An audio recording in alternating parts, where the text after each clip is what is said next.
Chris, the Dating Doc here with Dating Doc Raw. If you're new to the channel, click subscribe. Help me out. Help a brother out. The HBO special. Help a brother out. What am I going to talk about? I'm going to talk about the evolution of the Manosphere. We're going to start off first off by talking about the Civil War era of the Manosphere. The Civil War era of the Manosphere has calmed down. We've transitioned away from that. And what I mean by the Civil War starts off with two battles that I think were noteworthy, that stood out, especially to content creators and those that listen and watched content creators in Manosphere. The big one, as many people I'm sure know, between Abba and Preach and Fresh and Fit. All because of a little bit of miscommunication, a little bit of hypersensitivity.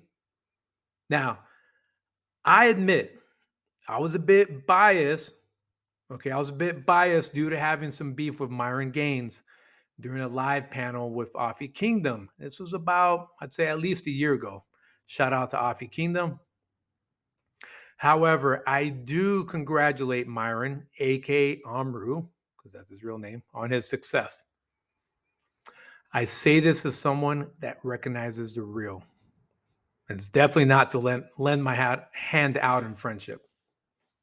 So that was a big thing, right? You had a lot of content creators that piggybacked on it, including myself. You know, we did videos reviewing this video and that video, and the fact that Fresh bought a weapon and Abba was wanting to box one of them, and just all kinds of stuff that came out of that. To me, looking back on it, seemed a little more like high school behavior than successful YouTube content creators. Unfortunately, the world we live in, we like this kind of drama. Astro World. Now, the other were kind of more minor skirmishes, if you will. In one corner, you had Modern Life Dating.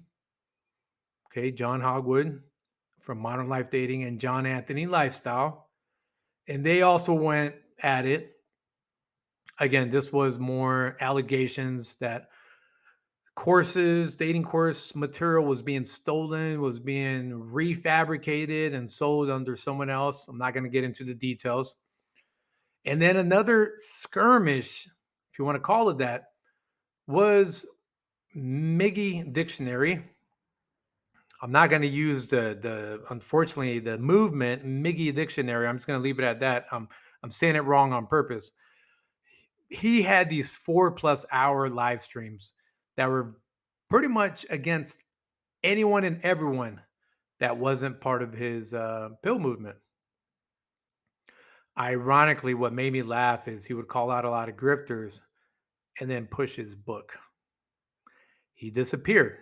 He disappeared a couple months ago. Speaking of his movement disappearing, August 2021, okay, just about 3 months prior to the recording of this, the Miggy subreddit was taken down.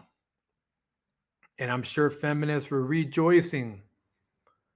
This was like one of those battles in Fallujah, and then the historical statue was just pulled down. It was something symbolic to the purple-haired, angry, high cholesterol feminists. Not all of them, but you know, the real extreme ones. Another trend that we saw was that some claimed not to even be part of the Manosphere, or they left it, quote unquote, left it just to return and or do the same material. Saw this with Bulldog Mindset. You saw this with Undead Chronic.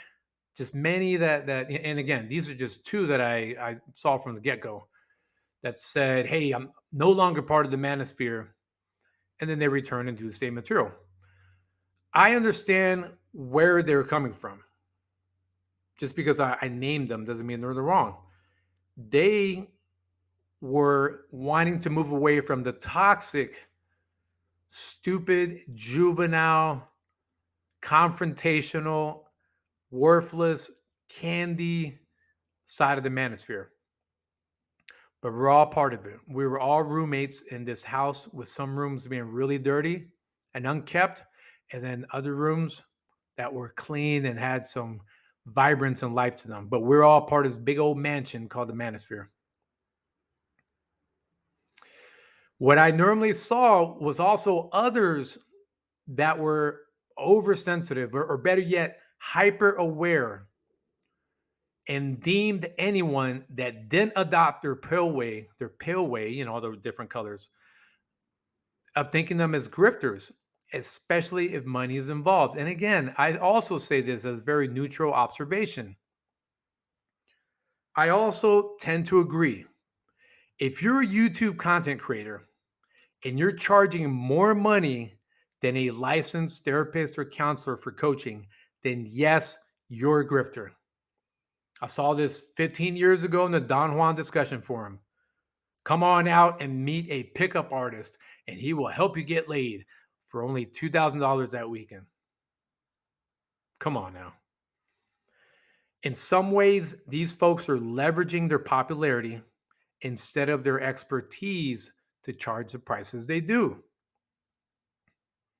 And some of these men who, again, never show receipts, or they show the opposite. They show debt instead of receipts. They show failure when it comes to picking up women. I won't say any names, but let's just say there was one that was standing on a sidewalk, 3-letter acronym. I'll let you figure that out. And he was looking for a snow bunny and fell terribly. Again, I'll let you figure that out. But here's the kicker. Worse yet, some of these same grifters would talk down about the very people that would support purchasing their course or coaching sessions.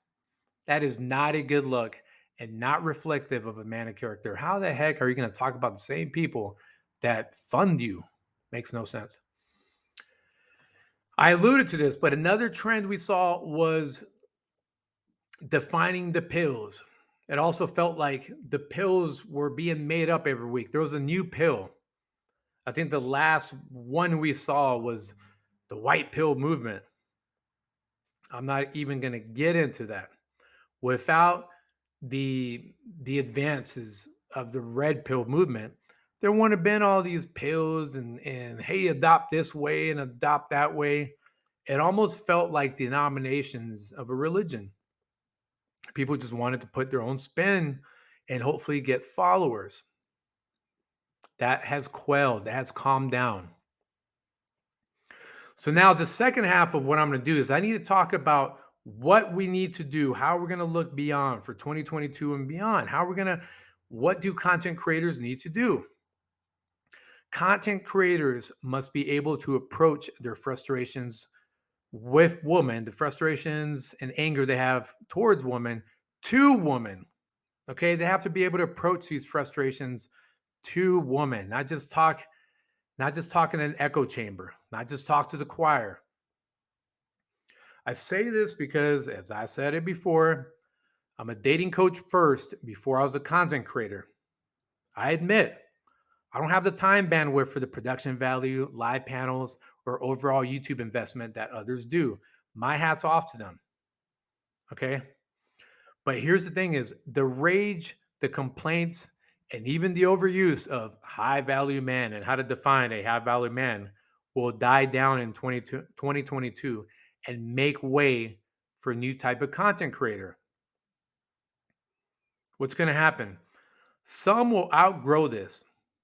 Some will outgrow and then just leave YouTube. Or some will never grow up with their fans and followers and wither away. They'll do something else. Some are going to switch over to talk about crypto or something irrelevant to gender and relationship dynamics.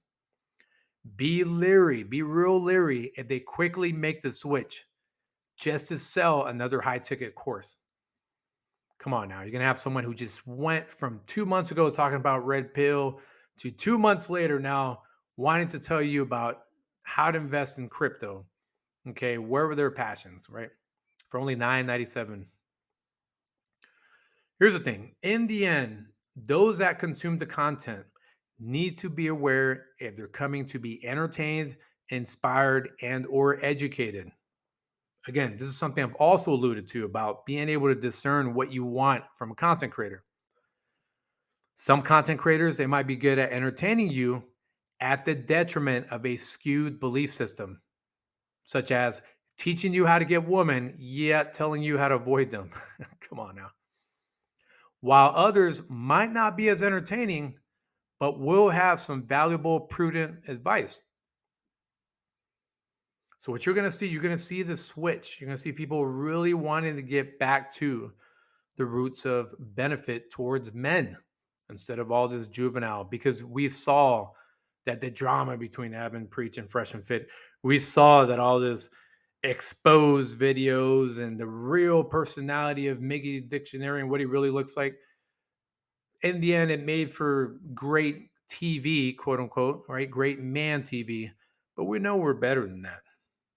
Okay, we are not a gossip channel. That's not what the Manosphere is intended to be. So, am I part of the Manosphere? Well, yes, I am a man and I provide advice for men. But will the Manosphere be part of us forever? No. I don't believe it will be part of the lexicon 2 to 3 years from now. Just like years past, we had the PUA community, pickup artist community, Don Juan discussion forum, folks, the Miggies, the Red Pillars, etc., etc. Something else will take form, be it an acronym or melding of beliefs that reflects the time. 2023, we might be talking about a whole nother movement that combines men and women against other men and women. Who knows? By then, maybe we're canceling cancel culture. I really hope so. So, what do you think? Drop a comment below and let me know if you think the Manosphere is moving in a new direction. This is Chris, the Dating Doc, signing out. Peace.